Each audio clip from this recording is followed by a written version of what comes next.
तो आज हम लोग स्टार्ट करेंगे इलेक्ट्रोस्टेट का लेक्चर नंबर 20, जिसमें हम लोग पढ़ेंगे electrostatic potential due to a dipole. Last lecture में हम लोगों ने इलेक्ट्रिक फील्ड पढ़ा था किसी डाइपोल की वजह से, और उनसे रिलेटेड कुछ न्यूमेरिकल्स करे थे। तो बेटा आज हम लोग देखेंगे electrostatic potential due to a dipole. किसी डाइपोल की वजह से इलेक्ट्रोस्टैटिक पोटेंशियल क्या होता है वो देखते हैं। ध्यान देना बच्चा जरा। मान लो कि अपने पास में ये कोई डाइपोल है, यहाँ पर एक कोई डाइपोल है माइनस क्यू, मैंने लेट कर लिया। यहाँ कोई एक डाइपोल है माइनस क्यू और ये है प्लस क्यू। तो जैसा कि मैंने पहले बताया था कि हम लोग पोटेंशियल जो निकालेंगे वो इलेक्ट्रिक फील्ड जो निकाला था वो कहां पर निकाला था। एक तो यहां पर निकाला था, ये एक्सियल पोजीशन थी। दूसरी यहां पर निकाला था बेटा वो इक्वेटोरियल पोजीशन थी। और तीसरा किसी जनरल पॉइंट पर थीटा एंगल पर निकाल लिया था। ठीक है, तो ऐसे ही अपन लोग फिर से निकालेंगे। तो सबसे पहले हम लोग एक्सियल पोजीशन या उसे एक और नाम देते हैं बेटा एंड ऑन पोजीशन को निकालते हैं। तो eight axial position, eight axial position और एंड ऑन पोजीशन, और एंड ऑन पोजीशन। तो या एक्सियल पोजीशन या एंड ऑन पोजीशन पर कैलकुलेट करेंगे। ध्यान देने वाला क्या होगा, समझो बेटा। यहां पर कोई पॉइंट है लेट से, और इसकी ये एक्सियल पोजीशन कोई पॉइंट है पी, इसके डाइपोल के सेंटर से जो डिस्टेंस है वो स्मॉल आर है, और ये जो डाइपोल है इसके जो चार्जेस हैं उनके बीच की डिस्टेंस है 12। ठीक है, ये गिवन है। अब क्या काम करेंगे, ध्यान दो। पी पॉइंट पर हमें पोटेंशियल फाइंड आउट करना। देखो बेटा, पोटेंशियल तो एक स्केलर क्वांटिटी, और अगर पोटेंशियल एक स्केलर क्वांटिटी है तो सीधे सीधे प्लान ये होना चाहिए कि मैं प्लस क्यू की वजह से निकालूंगा पोटेंशियल और माइनस क्यू की वजह से पोटेंशियल निकालूंगा, दोनों को ऐड कर दूंगा, काम बन जाएगा अपना। निकाल लेते भाई, कोई दिक्कत नहीं है। So potential due two plus Q, यहां पर ये मैंने डाइपोल को एक नाम दे दिया बेटा, इसका नामकरण कर दिया, और ये हो गया डाइपोल अपने पास में ए बी। तो बी से पी तक की जो डिस्टेंस होगी यानी बी पी, अगर मैं इसकी बात करूं तो वो क्या होनी चाहिए बेटा, ये पूरी आर है, ये लेंथ एल 2l है, तो यहां तक की तो लेंथ होगी बेटा एल। तो बी से पी तक की डिस्टेंस क्या हो जाएगी, आर माइनस एल, ये वाली बन जाएगी। तो आर से एल को माइनस कर दिया। ऐसे ए से पी तक की डिस्टेंस क्या होनी चाहिए, बच्चा बोलेगा सर ये डिस्टेंस तो ए से पी तक की आर प्लस एल हो जाएगी, तो ये डिस्टेंस होगी भाई आर प्लस एल। अब क्या करें, अब इस पॉइंट पर पोटेंशियल, भाई मुझे पोटेंशियल फाइंड आउट करना है, तो मैं प्लस क्यू और माइनस क्यू की वजह से पोटेंशियल लिखूंगा। तो मैंने लेट कर लिया, इस प्लस क्यू चार्ज की वजह से जो पोटेंशियल है बेटा वो कितना होगा, वो आ जाएगा अपने पास में B1 मैंने माना है, और उसकी वैल्यू तो होगी 1/4 पाई एप्सिलॉन नॉट, यहां वाला चार्ज प्लस क्यू अपॉन में ये डिस्टेंस कितनी है बेटा BP, यानी V1 की तो वैल्यू आ गई कितनी भाई 1/4 pi epsilon naught charge Q upon में BP इज व्हाट, बच्चा बोले सर BP तो R माइनस L है। ऐसे मैं माइनस क्यू की वजह से देखना चाह रहा हूं, देख लेते भाई। अगर माइनस क्यू की वजह से निकालोगे तो मैंने पोटेंशियल लेट से माइनस क्यू की वजह से कितना बेटा V2 है, इसकी वैल्यू आ जाएगी 1/4 pi epsilon naught charge minus Q, भाई पोटेंशियल तो स्केलर क्वांटिटी है, चार्ज को साइन के साथ में रखेंगे, अपॉन में यहां से यहां तक की distance that is R plus L होगी। अब क्या काम किया जाए सर, अब एक काम करो, दोनों को ऐड कर देते हैं। तो नेट पोटेंशियल B जो आएगा वो किसके इक्वल होगा वाला, B1 प्लस B2 के equal. So B equal to B1 means 1/4 pi epsilon naught, charge हो गया Q अपॉन में R minus L, plus 1/4 pi epsilon naught, charge हो गया माइनस Q अपॉन में R प्लस एल, ये बन गया। इसे अगर अपन लोग जोड़ेंगे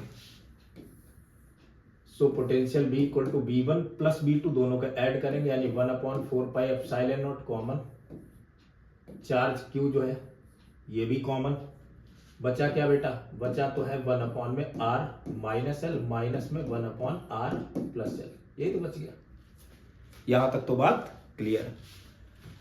सो क्या आ जाएगा ये B equal to Q upon में 4 पाई एप्सिलॉन नॉट एलसीएम क्या आएगा बालक, एलसीएम तो आएगा R minus L into R plus L, upper limit R plus L minus lower limit minus R minus minus plus का एल, प्लस आर से minus R तो cancel out हो जाएगा। सो पोटेंशियल आ जाएगा बेटा कितना, Q अपॉन में 4 pi epsilon naught, L plus L बेटा आ गया 2L अपॉन में A minus B A plus B यानी R square minus L square, ये बन गया। बच्चा बोलेगा कि सर ये 1/4 पाई एप्सिलॉन नॉट तो मैं ऐसे ही लिखूंगा, लेकिन एक बात तो मुझे पता है कि ये जो Q इंटू 2L लिखा है इसकी वैल्यू तो P के बराबर होती थी। मैं बोलूंगा बिल्कुल सही बात है बेटा, इसकी जगह तो P लिख देना होगा यानी P अपॉन में R square minus L square, ये आ गया पोटेंशियल। अब एक चीज और ध्यान देनी है कि डाइपोल तो तभी वर्क करेगा जब ये R की वैल्यू L के रेस्पेक्ट में बहुत ज्यादा होगी। बहुत स्मॉल डिस्टेंस डाइपोल के डेफिनेशन से अगर अपन लोग देखते हैं तो क्या होती है बेटा कि जो इनके चार्जेस के बीच का जो सेपरेशन होता है वो बहुत कम होना चाहिए, नेग्लिजिबल, लगभग जिस पॉइंट पर, किसके कंपैरिजन में, जिस पॉइंट पर अपन लोग पोटेंशियल या इलेक्ट्रिक फील्ड निकाल रहे होते हैं उसके डिस्टेंस के कंपैरिजन में, ठीक है। तो यानी ये बहुत ज्यादा होगी R की वैल्यू, तो R is much much greater than L। So L को क्या कर देंगे, नेग्लेक्ट, और इसे अगर नेग्लेक्ट करेंगे तो बन जाएगा 1/4 pi epsilon not times of P upon में R स्क्वायर, ये आ गया पोटेंशियल। बहुत अच्छी बात है, बिल्कुल क्लियर हो गया, कोई दिक्कत इसमें नहीं हुई। अब क्या करें सर, अब एक काम और करो बेटा, इक्वेटोरियल पोजीशन पर और निकालेंगे। किस पर निकालेंगे, इक्वेटोरियल पर। ये तो एक्सियल पोजीशन पर था, ठीक है, तो इक्वेटोरियल पोजीशन पर निकाल लेते हैं। इक्वेटोरियल को एक और नाम दिया था मेरे बालक, क्या नाम दिया था, अगर ये एंड ऑन है तो वो क्या था, ब्रॉड ऑन पोजीशन, यानी कि या तो इक्वेटोरियल पर या इसे एक और नाम दिया था ब्रॉड ऑन पोजीशन, एक और नाम दिया था that is broad on position.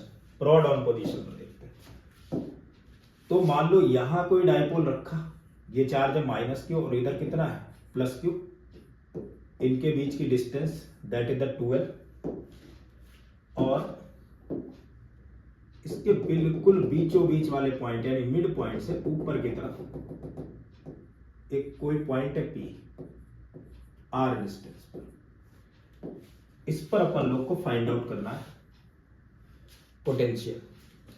तो अगर ये R है तो बेटा ये वाली वैल्यू तो हो गई RL और ये भी हो गई L। मैंने डाइपोल का नाम भी दे दिया बेटा AB। अब अगर पोटेंशियल निकालना है भाई तो माइनस क्यू की वजह से पोटेंशियल निकालोगे 1/4 pi epsilon not Q upon में R, minus Q by R, और प्लस की वजह से भी। तो काश में ये वाली डिस्टेंस लिख पाता। बच्चा बोले सर ये कौन सी बड़ी बात है, ये तो पाइथागोरस थ्योरम से ये डिस्टेंस आ जाएगी, एंड ये डिस्टेंस होगी under root of R square plus L square. ऐसे ही इस वाली डिस्टेंस को भी अगर लिखेंगे तो ये भी आ जाएगी बेटा under root of R square plus L square. तो मैं इसकी वजह से पोटेंशियल P पर निकालूं और इसकी वजह से निकालूं, दोनों को जोड़ दूं, कर लेते हैं भाई काम। माइनस क्यू की वजह से जो पोटेंशियल आएगा वो कितना आएगा बेटा 1/4 पाई एप्सिलॉन नॉट माइनस का क्यू अपॉन में यहां से यहां तक की distance under root of R square plus L square. Sir plus Q की वजह से भी निकालो, आएगा यार, वो कितना आएगा 1/4 पाई एप्सिलॉन नॉट प्लस का क्यू अपॉन में distance R square plus L square. बेटा देखो दोनों वैल्यू बराबर है, लेकिन एक प्लस है दूसरी क्या है माइनस, ये माइनस ये प्लस है, कैंसिल आउट हो जाएंगे, पोटेंशियल क्या आ जाएगा 0। तो ये चीज याद रखनी है बेटा, इक्वू पोटेंशियल वो डाइपोल, किसी डाइपोल की वजह से इक्वेटोरियल पोजीशन पर हमेशा पोटेंशियल क्या रहेगा 0 रहेगा, यानी इधर और इस तरफ पोटेंशियल 0 होगा इक्वेटोरियल पोजीशन पर, ठीक है, कोई दिक्कत नहीं है। चलो अब और कुछ चीजें कैलकुलेट। बच्चा बोले सर ये तो चलो ठीक है, आपने बता दिया कि इस पॉइंट पर क्या होगा पोटेंशियल और इस पॉइंट पर क्या होगा, यानी एक्सियल और इक्वेटोरियल पर बता दिया। सर मैं तो कहीं और निकालना चाह रहा हूं, मैं किसी अलग पोजीशन पर निकालना चाहूं तो क्या होगा, तो निकाल लेते हैं यार, कोई बहुत बड़ी बात तो नहीं है। किसी जनरल पोजीशन पर अगर हम लोग निकालेंगे तो क्या बनना चाहिए, ध्यान देना। मैंने मान लिया किसी एक जनरल पॉइंट पे निकाल लेते, at any point, at any point, किसी भी पॉइंट पर निकालेगा, निकलेगा। देखो यहां पर मैंने मान लिया ये है माइनस क्यू चार्ज, इधर है प्लस क्यू चार्ज, और ये ऐसे इनके बीच की डिस्टेंस जो हो गई वो कितनी हो गई बेटा, 2l हो गई। एक माइनस क्यू हो गया और दूसरा क्या हो गया, प्लस क्यू, और इनके बीच की डिस्टेंस तो हो गई बेटा 2l। अब क्या होगा सर, कुछ नहीं भाई, अब एक काम करेंगे। क्या काम करें, मैंने यहां पर कोई पॉइंट ले लिया P, ये कोई पॉइंट है P जो इससे एंगल बना रहा है बेटा थीटा। एक कोई पॉइंट है P जो यहां से कितना एंगल बना रहा है बालक, थीटा एंगल बना रहा है। वेरी गुड, कोई दिक्कत नहीं है। अब इस पॉइंट पर मुझे फाइंड आउट क्या करना है बेटा, कि पोटेंशियल कितना होगा। तो एक काम करता हूं, मेरे दिमाग में एक प्लान आ रहा है बड़ा आसान सा। मैं डाइपोल की डायरेक्शन लिख लेता हूं, किधर से किधर होगी, नेगेटिव से पॉजिटिव की तरफ, और इसका मैग्नीट्यूड क्या होगा बेटा, P। काश मैं इस डाइपोल को एक तो जिस डायरेक्शन में जो r डिस्टेंस है यानी P की तरफ, ये OP वेक्टर की डायरेक्शन में लिख पाता, r पोजीशन की डायरेक्शन में, और इसके परपेंडिकुलर लिख पाता, तो एक काम कर सकता था। क्या काम हो सकता था, वो काम ये हो सकता था कि एक तो इक्वेटोरियल हो गया जिसकी वजह से 0, और एक तो एक्सियल हो जाएगा, उसी लाइन में जाएंगे उसकी वजह से, तो P/r² निकाल चुके थे। तो सर बड़ी बात तो है नहीं, लिख लेंगे, बिल्कुल लिखेंगे।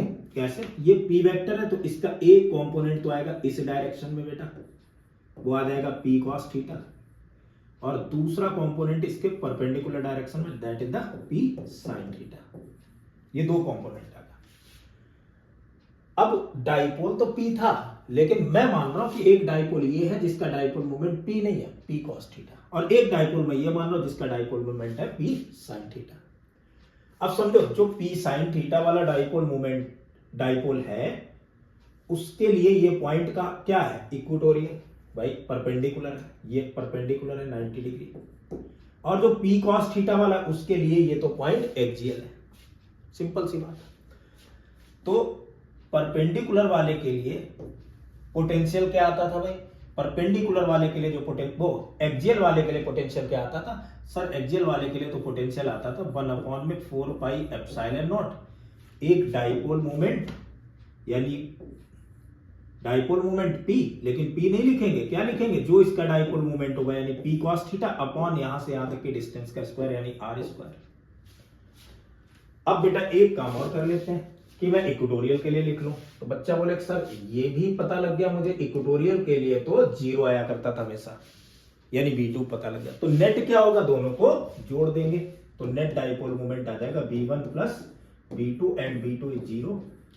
So net potential, dipole moment नहीं सॉरी पोटेंशियल, तो नेट पोटेंशियल कितना आ गया बेटा, 1/4 pi epsilon naught P cos theta upon में r²। ये किसी जनरल पोजीशन पर डाइपोल, वो जनरल पोजीशन पर पोटेंशियल आ गया किसी डाइपोल के लिए।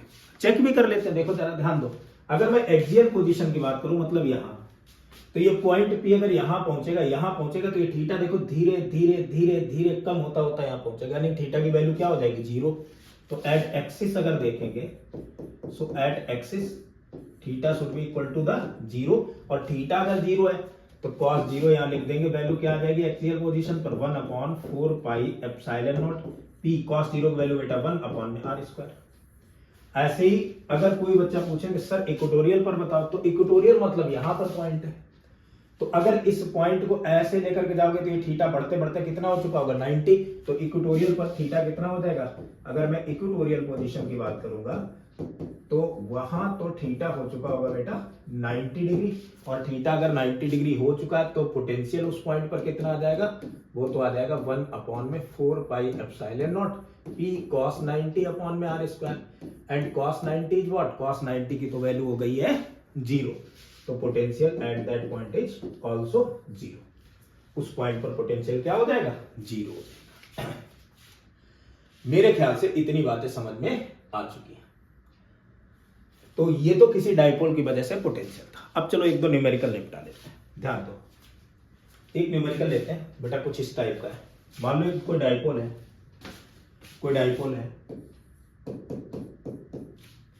एक कोई डाइपोल है, ये बाई एक्सिस है, और ये रहा एक्स एक्सिस।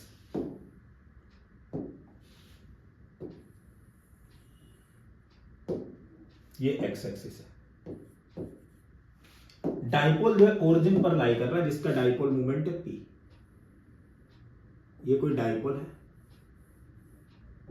ये ओरिजिन पर लाई कर रहा है, and dipole moment of this dipole is P. Direction किधर है? Along the positive x axis. यहां पर कोई पॉइंट है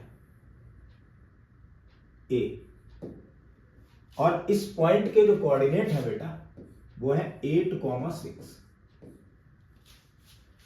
ऐसे ही इधर भी कोई पॉइंट है,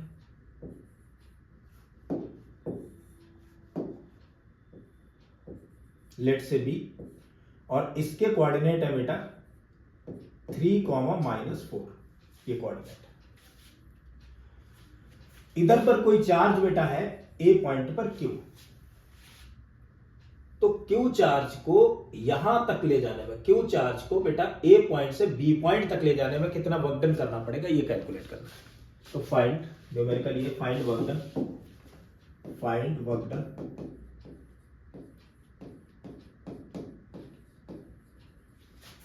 to carry, to bring charge Q from A to B. A point से बी पॉइंट तक ले जाने में कितना वर्क डन करना पड़ेगा, ये कैलकुलेट करना है। निकाल लेते हैं, कोई बड़ी बात नहीं सर, एक प्लान है अपने पास में।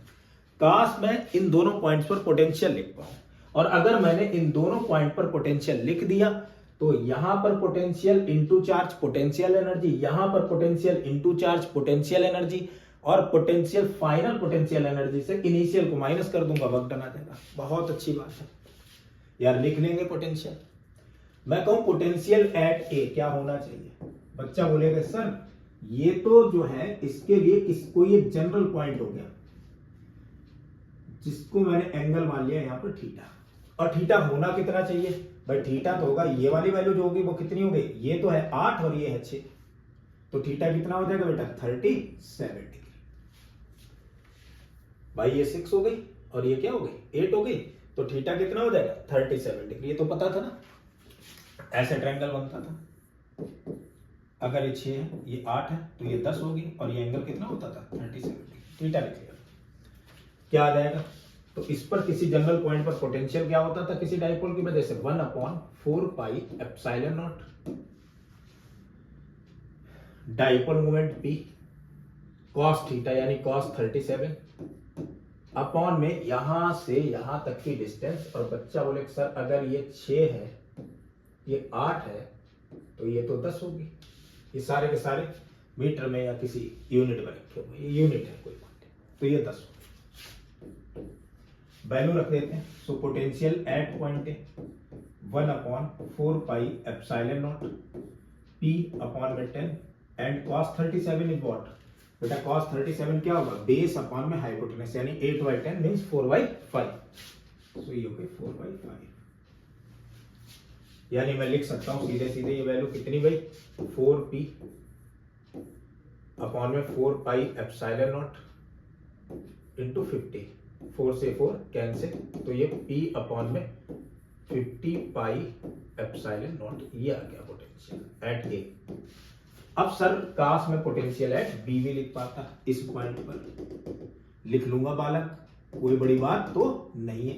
ये 4 है बच्चे, ये 3 है, तो ये वाला एंगल तो 53 डिग्री होगा, और ये वाली डिस्टेंस तो 5 होगी। तो बी पॉइंट पर पोटेंशियल क्या होना चाहिए, पोटेंशियल एट पॉइंट बी क्या आ जाएगा भाई, वो आ जाएगा 1/4 pi epsilon naught dipole moment P cos theta कितना बन रहा है भाई angle 53 cos 53 upon R square. R square sorry, यहां पर भी बेटा आर स्क्वायर होता है, यानी 10 का स्क्वायर करते हैं, 10 का स्क्वायर करते हैं तो 500 हो जाता है, 500। ठीक है, अब ये दे रखा है आर स्क्वायर, आर मतलब यहां पर 5 है, 5 का स्क्वायर बेटा कितना हो जाएगा 25 हो जाएगा, इसे और लिखते हैं। So potential at point B क्या होना चाहिए, ये आ जाएगा 1/4 pi epsilon naught P upon में 25 कॉस 53 बेटा बेस अपॉन हाइपोटेनस यानी 3/5।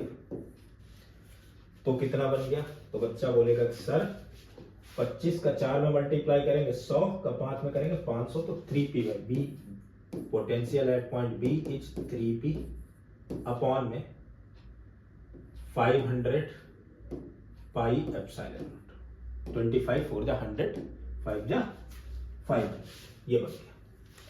अब क्या किया जाए सर, अब मैं कह रहा हूं वर्क डन निकालो, तो वर्क डन क्या होगा, potential energy at point B minus potential energy at point A. Work done तो चेंज इन पोटेंशियल एनर्जी बराबर हो जाएगा। बी पॉइंट पर अगर मैं पोटेंशियल एनर्जी देखूं तो क्या लिखूंगा मैं, charge Q into potential at B minus A point पर Q into potential at A. मतलब कुल मिला के मैं क्यू चार्ज को कॉमन ले सकता हूं, तो मैंने क्यू को कॉमन ले लिया, क्या बना बेटा V P minus V A. So potential work done equal to Q into potential at point B. बच्चा बोले सर बड़ा आसान है, कितना था 3p अपॉन में 500 पाई epsilon not and potential at point ए वो है p अपॉन में 500 पाई epsilon not. 3p minus p क्या हो जाएगा 2p। सो वर्क डन आ जाएगा q इंटू 2p अपॉन में 500 पाई एप्सिलॉन नॉट। 2 से कैंसिल आउट करोगे 250 बन जाएगा। तो ये आ गया वर्क डन। मेरे ख्याल से ये बात बच्चों को समझ में आ गई होगी, क्लियर है ना, कोई दिक्कत नहीं है। चलो अब नेक्स्ट क्या करते हैं, नेक्स्ट एक और न्यूमेरिकल देखते हैं। अच्छा सा देखते हैं बेटा कुछ इस टाइप का। पहले तो इसको मेरे बच्चे नोट कर लेंगे, कोई दिक्कत वाली बात तो है ही नहीं। चलो देखते हैं बेटा एक और न्यूमेरिकल, ध्यान देना। न्यूमेरिकल कुछ इस टाइप का है बेटा कि ऐसे न्यूमेरिकल जो है वो ये है, मान लो हमें प्रूव करना है कि कोई डाइपोल है, अच्छा न्यूमेरिकल है, कोई डाइपोल है, उसके लिए पोटेंशियल और electric field can not have the same magnitude at the distance less than 2 metre from the dipole. ये प्रूव करना है कि 2 मीटर से, ये हमें प्रूव करना है कि 2 मीटर से कम डिस्टेंस पर किसी भी डाइपोल के लिए, 2 मीटर से कम डिस्टेंस पर किसी भी डाइपोल के लिए इलेक्ट्रिक फील्ड और पोटेंशियल जो है 2 मीटर से कम पे मैग्नीट्यूड सेम नहीं हो सकता, ये प्रूव करना है। ये जो दे रखा है बेटा न्यूमेरिकल में क्या है, हमें ये प्रूव करना है for a given dipole potential and electric field can not have the same magnitude at distances less than 2 metre from the dipole. Dipole से 2 मीटर की डिस्टेंस से कम पर इलेक्ट्रिक फील्ड और पोटेंशियल का मैग्नीट्यूड 2 मीटर से कम पर इक्वल नहीं हो सकता। मैं मान ले रहा हूं इक्वल है, मैं मान ले रहा हूं कि कहीं पर इक्वल है पोटेंशियल और इलेक्ट्रिक फील्ड का मैग्नीट्यूड कहीं पर इक्वल है, मैं ये मान के चल रहा हूं। चलो अगर मैं ये मान लूं बेटा कि इक्वल है मैग्नीट्यूड, ध्यान देना, ध्यान देते जा बेटा बालक, बिल्कुल ध्यान देते जाएंगे। अगर मैंने ये लेट कर लिया कि ये मैग्नीट्यूड बेटा इक्वल है, तो इक्वल होगा तो क्या होगा, किसी भी डिस्टेंस पर, मुझे नहीं पता 2 मीटर है क्या है, कोई डिस्टेंस है उस पर मैग्नीट्यूड इक्वल है, किसका, पोटेंशियल का और उसी पर इलेक्ट्रिक फील्ड दोनों का, कोई जनरल पॉइंट है। पोटेंशियल को अगर अपन लोग लिखना चाहें तो बालक पोटेंशियल को लिखने का क्या तरीका था, पोटेंशियल तो लिख सकते हैं 1/4 pi epsilon naught p cos theta upon में r स्क्वायर। और उसी जनरल पॉइंट पर अगर इलेक्ट्रिक फील्ड लिखना चाहेंगे तो बच्चा बोले कि सर इलेक्ट्रिक फील्ड होता था 1/4 pi epsilon naught p upon में r cube under root of 1 + 3 cos square theta, ये लिखते थे। सर कुछ कैंसिल हो रहा है, हाँ बिल्कुल बालक, ये 1/4 पाई एप्सिलॉन नॉट ने 1/4 पाई एप्सिलॉन नॉट को मार दिया और p ने p को शहीद कर दिया एक सर, और r स्क्वायर ने इस r स्क्वायर को भी खत्म कर दिया। क्या बचा, इस r का इधर मल्टीप्लाई करेंगे सो आ जाएगा r cos theta equal to under root of 1 + 3 cos square theta.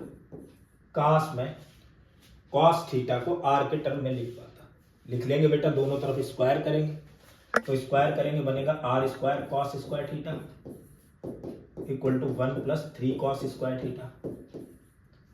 मैं cos स्क्वायर थीटा की वैल्यू निकालता हूं, देखना बेटा 3 cos स्क्वायर थीटा इस तरफ आ गया या इधर लेकर के चले जा रहे तो r square cos square theta ये 3 cos स्क्वायर थीटा इधर जाएगा, माइनस का 3 cos square theta equal to 1/1। मैं अगर लिखूं cos स्क्वायर थीटा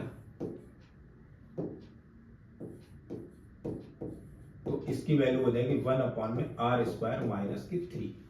और मैं अगर लिखना चाहूं cos थीटा तो इसकी वैल्यू तो हो जाएगी 1/√r² माइनस की 3। ये बन गई, यही तो हो गई बेटा। अब ध्यान देना बेटा,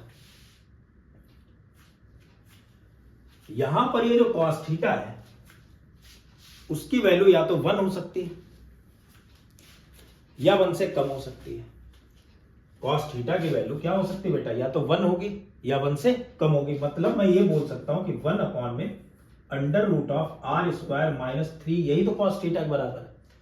तो अगर cos थीटा की वैल्यू या तो 1 होगी या 1 से कम होगी, यही तो होती है भाई। मैक्सिमम वैल्यू क्या होती है 1, तो ये वैल्यू हो सकती है किसके, लेस देन और इक्वल टू 1। इनइक्वलिटी लगा रहा हूं बेटा। अब अगर मैं इसे उल्टा लेकर के चलूं, यानी कि √r² माइनस 3, इसकी वैल्यू क्या हो सकती है, तो इसकी वैल्यू सर होगी हमेशा greater than equal to 1। Means मैं ये भी लिख सकता हूं कि r² माइनस 3 की वैल्यू होगी हमेशा ग्रेटर देन इक्वल टू 1, यानी r² की वैल्यू होगी हमेशा ग्रेटर देन इक्वल टू 4, यानी r की वैल्यू होगी हमेशा ग्रेटर देन इक्वल टू 2 +2 या -2। तो ये बता रहा है किस तरफ होगी डायरेक्शन। मतलब ये जो फील्ड की वैल्यू मैंने और पोटेंशियल की वैल्यू इक्वल की थी, वो हमेशा डिस्टेंस क्या होनी चाहिए, 2 मीटर से ज्यादा होगी तभी इक्वल आ सकती है, अदरवाइज तो इक्वल नहीं आ सकती है। तो ये बात भी अपन लोग लिख लेंगे कि इलेक्ट्रिक पोटेंशियल और फील्ड जो है वो हमेशा 2 मीटर से ज्यादा डिस्टेंस पर ही इक्वल होंगे, कभी भी इससे कम पर इक्वल नहीं हो सकते किसी भी डाइपोल के लिए, किसी एक डाइपोल के लिए। अब इसके आगे इन्होंने क्या कहा, ये बात मेरे ख्याल से बच्चों के समझ में आ गई होगी। इसके बाद बच्चे क्या बोले न्यूमेरिकल में, इसके बाद क्या बोला गया, इसके बाद ये बोला है इन्होंने कि suppose that distance is √5 metre. इन्होंने बोला कि मान लो कि वो डिस्टेंस √5 मीटर है, यानी √5 तो बेटा 2 से ज्यादा ही है ना, 2.23 समथिंग आती है वैल्यू। तो डायरेक्शन बतानी, किस डायरेक्शन के अलॉन्ग पोटेंशियल और इलेक्ट्रिक फील्ड का मैग्नीट्यूड सेम होगा। कोई दिक्कत नहीं है, अपन लोग वैल्यू तो निकाल ही चुके हैं। क्या निकाले भाई, वैल्यू जो आई है अपने पास में किसकी, cos थीटा की, वो ये आ रही है। cos थीटा की वैल्यू जो थी वो कितनी थी बालक, cos थीटा की तो वैल्यू थी 1/√r² माइनस का 3। अब इन्होंने कहा कि अगर ये वाली जो डिस्टेंस है, अगर ये वाली जो डिस्टेंस है वो √5 हो, 5 मीटर हो, तो हमें डायरेक्शन किसकी, पोटेंशियल और इलेक्ट्रिक फील्ड की बतानी है। यहां पर अगर पोटेंशियल और इलेक्ट्रिक फील्ड इक्वल है तो वो डायरेक्शन बतानी कहां पर इक्वल होगा, यानी थीटा की वैल्यू बतानी। तो r की वैल्यू यहां पुट कर देते हैं, कितनी, √5, यानी 1/√5। √5 का स्क्वायर बेटा करेंगे, सॉरी मैं इधर से नहीं, इससे ऊपर बेटा एक टर्म था cos स्क्वायर थीटा, और cos स्क्वायर थीटा की तो वैल्यू थी 1/r² माइनस 3। मैं इधर से ही बात करता हूं। सो cos स्क्वायर थीटा आ जाएगा अपने पास में 1/r² माइनस 3, r का स्क्वायर, √5 का स्क्वायर बेटा 5 हो गया, -3। सो cos स्क्वायर थीटा की तो वैल्यू आ गई 1/2। तो cos थीटा की वैल्यू क्या आएगी, बच्चा बोले सर 1/√2 ना बेटा, ±1/√2, मतलब रूट ले रहे ना। अब ±1/√2 कहां पर होती वैल्यू, डायरेक्शन कौन सी होगी, बच्चा बोलेगा सर ये तो 45 होता है। नहीं बालक, 45 तो होता ही होता है, और भी होते हैं ना। कौन कौन से, थीटा की वैल्यू या तो 45 होगी या 135 होगी, है ना, या फिर 225 होगी या फिर 315 डिग्री। इन सारी वैल्यूज पर ये वैल्यू +1/√2 और -1/√2 लाई करती है। तो ये डायरेक्शन होनी चाहिए जहां पर इलेक्ट्रिक पोटेंशियल और इलेक्ट्रिक फील्ड इक्वल होंगे किसी डाइपोल की वजह से। अच्छा, ये बात बिल्कुल इंटरेस्टिंग थी कि 2 मीटर से कम पर किसी भी गिवन डाइपोल के लिए 2 मीटर या कोई 2 यूनिट है, उससे कम पर कभी भी पोटेंशियल और इलेक्ट्रिक फील्ड इक्वल नहीं हो सकते। इतनी सी बात समझ में आ गई। तो आज के लिए बेटा इतना ही। कल जो लेक्चर होगा उसमें अपन लोग किसी भी इलेक्ट्रिक डाइपोल के ऊपर नेट फोर्स देखेंगे, यूनिफॉर्म और नॉन यूनिफॉर्म इलेक्ट्रिक फील्ड में, और उस पर टॉर्क देखेंगे, उनकी कैलकुलेशन करेंगे, वर्क डन देखेंगे और पोटेंशियल एनर्जी डाइपोल की देखेंगे। तब तक के लिए धन्यवाद।